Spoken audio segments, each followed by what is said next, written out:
On a vu dans la vidéo précédente que si un véhicule s'approche d'une personne, la fréquence du son émis par le véhicule n'est pas la même que la fréquence du son perçu par la personne. Avec cette formule, si on connaît F, FR et C, la célérité de l'onde, on peut déterminer la vitesse du véhicule. Pour ça, on part de cette formule, le but étant d'isoler V. On va commencer par diviser par F des deux côtés. Ensuite, on fait moins 1 toujours des deux côtés. On a donc VC égale FR sur F moins 1. On multiplie par C. Et très souvent, on met tout au même dénominateur, c'est-à-dire qu'on aura FR moins F sur F multiplié par C. On a deux expressions classiques de la vitesse. On vous demande très souvent de mesurer une vitesse avec un radar.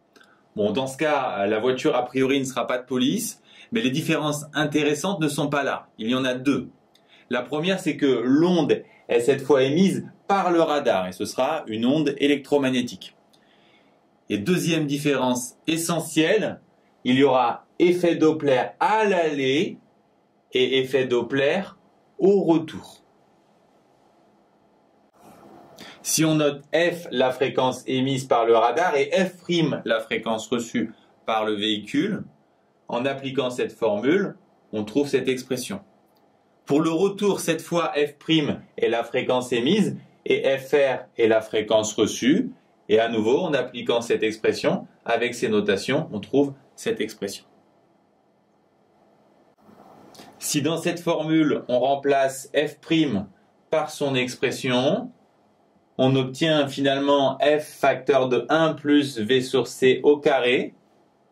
Et si on développe en appliquant une identité remarquable, on obtient ce résultat. Notez que V beaucoup plus petit que C, ce qui signifie que V sur C beaucoup plus petit que 1. Si on multiplie des deux côtés par V sur C, on découvre que V carré sur C carré est négligeable devant V sur C, donc on peut approximer cette formule par celle-ci. Arrivé là, c'est intéressant d'observer la formule obtenue et de la comparer à la formule précédente. On voit que la seule différence, c'est ce 2 ici. Et pour obtenir la formule de la vitesse, on va appliquer les mêmes étapes que dans le cas précédent, ce qui va nous donner deux formules de la vitesse. La seule différence sera le C qui sera remplacé par C sur 2.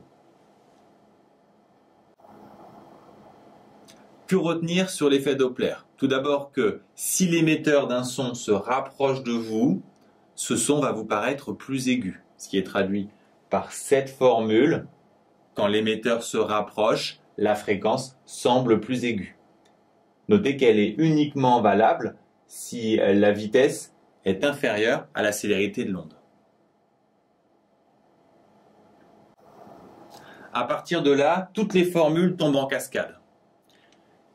La fréquence augmente, c'est l'inverse pour la période.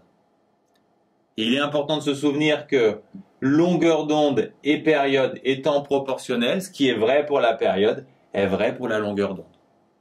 Ensuite, quand émetteur et récepteur s'éloignent, c'est très simple, vous changez tout simplement tous les signes. Deux applications classiques de l'effet Doppler. La première étant d'ailleurs plutôt une interprétation. Il s'agit d'utiliser les formules sur la longueur d'onde pour expliquer les effets blue shift et red shift des rayonnements qui nous viennent de l'espace. Deuxième application, calculer une vitesse à partir de ces formules et en particulier dans le cas du radar, c'est-à-dire avec retour de l'onde vers l'émetteur.